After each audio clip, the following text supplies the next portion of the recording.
Hello and welcome to my channel. Today I'm going to be sharing with you how I create the perfect brown color at home all by myself. We're starting off today using an old school stylist technique, and that is to work on damp towel dried hair. This allows the color to glide through your hair a lot easier, and if you're someone who has very thick, coarse hair and you need to use a lot of tubes of color, this is going to make it last a lot longer and save you time and money. It should not dilute your color so long as you're working on towel dried hair, as in not dripping wet. In order to achieve the perfect brown color, I recommend to use either a very light shade or use a high lift color. What we're going to be doing today is doing a double process, as in using a color to lighten the hair as much as we can, and then using a second color to deposit more balance and tone into the shade. I'm using a level 10 double ash, but you can use a high lift and that'll probably give you even better results than what I got. If you don't have a way to measure ounces, 1 tablespoon equals half an ounce, so go ahead and use that measurement if you need to. I'm also going to be using a 30 volume, but if you're comfortable, you can use a 40 volume. And mix according to package directions. I'm mixing 1 to 1. I'm making sure to properly mix my color and that there aren't any clumps so that I can get the best results. For my application today, I'm going to be separating a horseshoe section from the top and applying my color to the top and sides first. The reasoning behind that, I feel, is that the sun would naturally lighten these areas first. So in my head, if I put the color on there, it's going to be sitting there longer and it's going to get a lot lighter than the rest of the hair, thus giving a natural gradients to the hair. When I apply my color, I'm also going to make sure to apply an inch away from the roots, an inch to a half inch, and this is to avoid hot roots, which is when your roots are lighter than the rest of your hair because they process quicker due to the heat of your scalp. So I'm making sure to keep away from there, and I'm making sure to properly saturate the color, gliding it through as best I can with my comb, and then using a light pressure with my hands to smoosh it into the rest of the hair.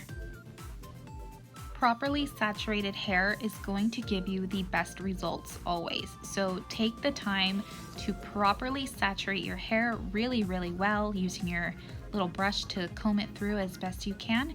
And if you have any leftover color in your bowl, pick it up and put it into your ends. Make sure you don't miss any spots so you don't have any random dark pieces. Throw on a cap and take a walk in the sun and let it process.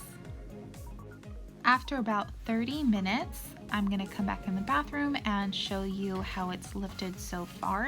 And I'm also going to start mixing up my color to apply to my roots. But you can see I've already gotten about 3 levels of lift. So for the root application, you're going to mix up the exact same shade with the exact same ratio and saturate your scalp really well to avoid any little random dark spots in the hair. Then you're going to let it process just until it matches the rest of your hair. So I'm not going to time this one. I'm just going to put my cap on and check it about every 5 or 10 minutes. The ammonia was getting to me so bad. Okay, so after I've allowed my roots to catch up to the rest of my hair, I'm going to rinse it off, but before I jump in the shower, I'm going to start to mix up my second color. For the second tone, I'm going to be applying a level 7 double ash.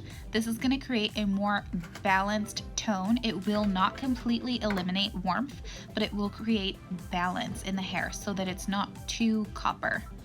I also only had a 30 volume in hand, so I had to add a bit of water to dilute it, but I would have preferred to use a 10 volume. So if you have that, use that. Once you're in the shower, completely rinse the first color out of your hair, towel dry as best you can, and apply this color, leaving it to process for at least 10 minutes.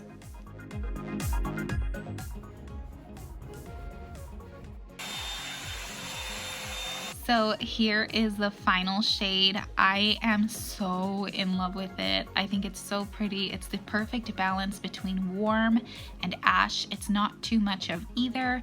And it's also light enough for you to notice it without me having to be in the sun. I hate when, you know, you dye someone's hair brown and you can't tell unless they're like in sunlight. Here's also what the hair looks like the next day in daylight. The tone looks just a little bit different, which is something really nice. I was also a bit sloppy while I was in the shower, so I didn't get enough of the level 7 double ash in the crown area, and you can see the tonal difference between where I applied it and where I didn't. So if you were curious to know what the color would have looked like if I would have skipped that step, here is an example. My ends are also super ashy because I had highlights, but I don't really mind it because I plan on cutting them out anyways. I have a really super easy method for cutting layers into your hair all by yourself at home. So if you are interested in watching that, comment below and give this video a like if you found it useful. And also, if you want some help coloring your hair at home, visit my website, rshairstylist.com, and I can help you with that. Thank you for watching. Bye. I think it looks good. It looks lighter back here than it does right there. It does? Mm-hmm. I'm recording. Don't fart. Wow.